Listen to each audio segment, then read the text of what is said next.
Hello everyone, Brian Sean Reed here with Release Your Inner Horsepower. Making your move, creating that change, transporting our lives together towards today. So we're here today with a question from Deborah. And Deborah, first I want to say thank you so much, because anybody who asks these questions, you're opening yourself up. You're having the courage to look deep, or you're having the courage to begin the journey of self-discovery, which in our lives it seems like that's the only journey there really is. That all knowledge is self-knowledge. We're always learning about ourselves. So to immerse yourself on that path, to completely commit to that path of self-discovery, is what life is all about. It is the only journey you're going to go on. Everything else is just stuff that reflects back that self-discovery and teaches us that self-discovery. So Deborah, I command you, is that the word? I'm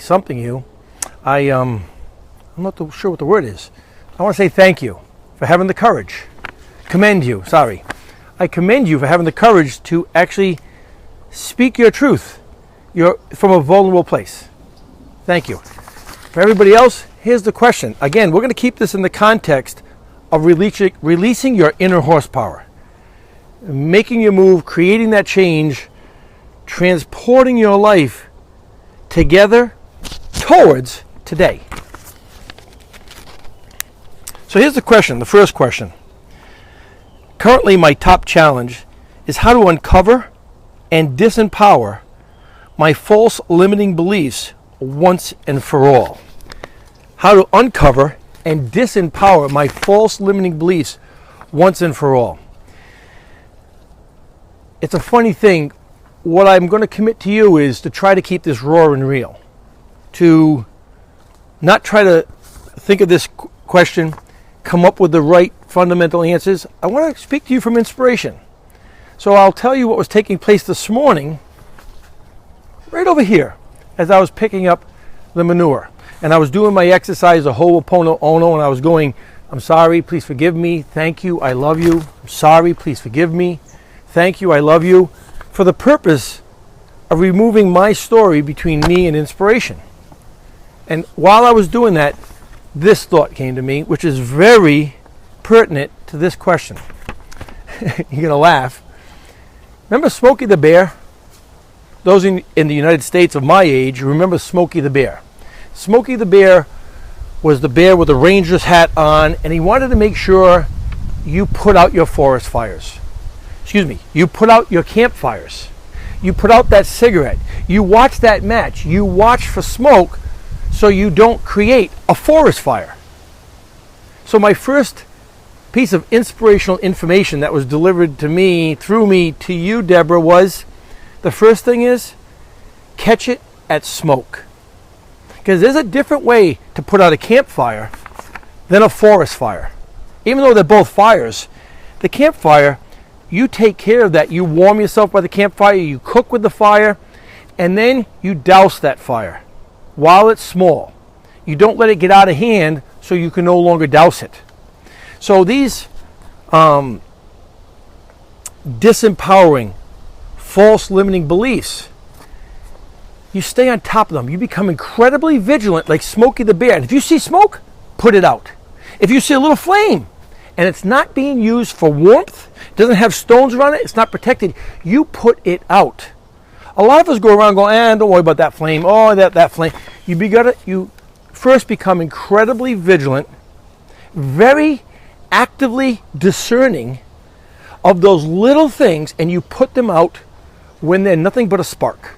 They're nothing but a match. They're nothing but a piece of smoke, and you put them out.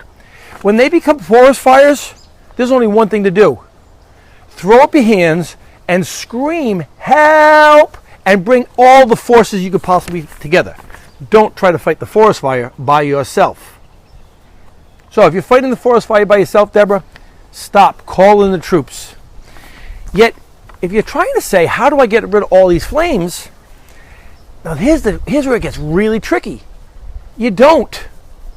You realize you're always going to have false, disempowering beliefs. I have a lot of isms. I have a lot of baggage from my past. It's all there. I've never truly gotten rid of my baggage. I've never truly gotten rid of all of my behaviors that don't work. I can list them for you right now. They're there. They're just not in the front seat dominating and directing my life. So while I have those false limiting beliefs, they're not empowered. And they're not empowered for a couple of reasons. One, if they show up, if I see smoke, I throw water on it. If I see smoke and it's not a flame that's warming me, I'm watching it. So I'm vigilant. The other thing I do is I accept them. They're part of me. Those disempowering beliefs at one point were teaching me something. They were my best. What's that? The pain is the touchstone of growth. Is those pains, those disempowering beliefs taught me something. Even if they taught me I don't want them, I want this. So what you don't like inspires you and motivates you to find what you do like. What you don't like creates a desire for something better. So those disempowering beliefs, you reframe them and go, what are they really driving me toward? And I want to repeat that. What are they driving me toward? Because there's one thing I've learned, Deborah, is you really want to harness your horsepower. You want to release your horsepower, your inner horsepower, and make your move and create that change and transport your life. I found that you need two forces. One, you need inspiration. And everybody agrees. To thine own self be true. Follow your heart. But I found that the voice of our inspiration is a constant whispering, an honoring, loving whispering that calls us toward. Very gently, very lovingly, very persistently, but it never drives us toward. The actual power to break free of these disempowering habits comes from the disempowering habits. We are so sick and tired of being sick and tired that we've finally taken action. And those disempowering things in our lives, when you embrace their power to launch you beyond the gravitational pull of the habits themselves, is incredibly strong at the beginning to launch you beyond their orbit. If you think of we're going to go to the moon, or we're going to go to Mars, like we seem to be having an impulse to do. Initially, the most force is getting that spaceship out of Earth's orbit. That requires the most pull. Once we get into outer space, we can just aim at Mars and and we're on our way because there's no resistance there. So your disempowering beliefs, they're going to drive you. They have the power, and you're going to have to get beyond their orbit. So you reframe them and you go, wow, the power of them to make me get beyond them and look for what matters. They will drive me forward. My inspiration calls me toward. Toward. So I would suggest stop fighting them. Embrace the power of them. If you don't like them, release your power to dislike. I really don't like those. And while you're there, go, this is what I like. Because a lot of people are going, I don't want to know that, and they're not listening to the messages of what they don't want, and what they don't want is telling them what they really do want. So there's a message there that drives you, that moves you, that has horsepower. That has horsepower. So I would say, Deb, currently, my top challenge is how to uncover and disempower my false limiting beliefs once and for all. I would say uncover them by looking for the benefits of them. 2, realize their driving force is going to help you get beyond the gravitational pull of them. Your dislike for them will drive you. Then direct your focus towards. And towards won't be something you can see. It'll just be a feeling you feel. It'll be a better feeling. Brenda, how do I disempower my false limiting beliefs? The other one is realize they're always going to come with you. You're never, ever, ever going to let go of them. You'll just reframe them into an empowering story.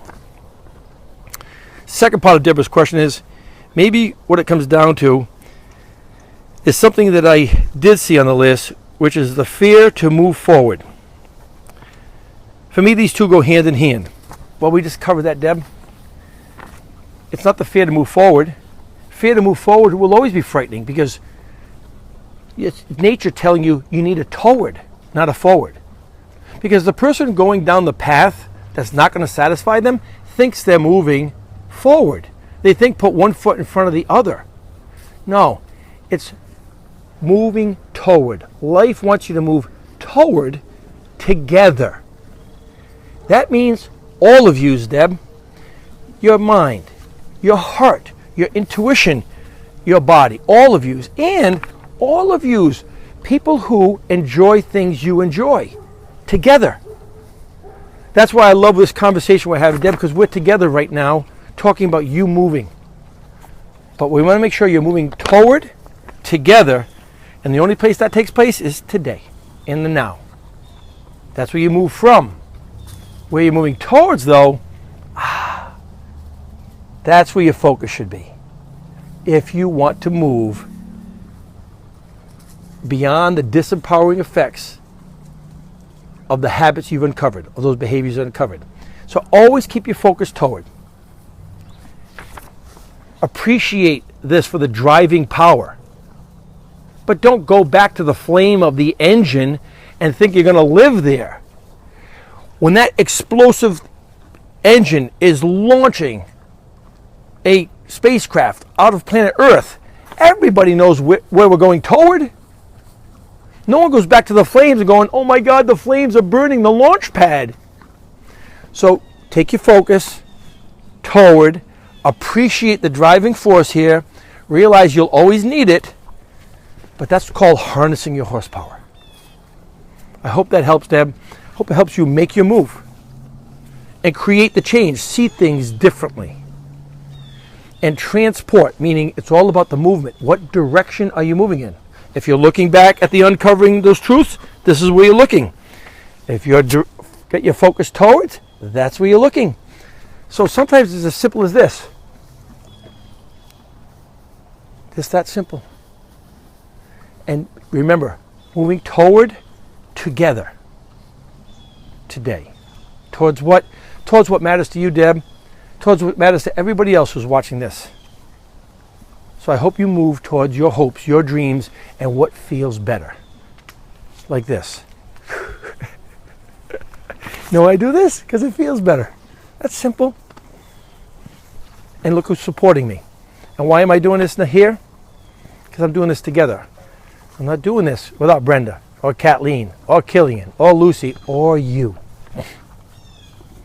So I've talked enough for today. Join me the next week's Whispering. If anybody else out there has a question, please submit it. Please help me help you so we can do this together.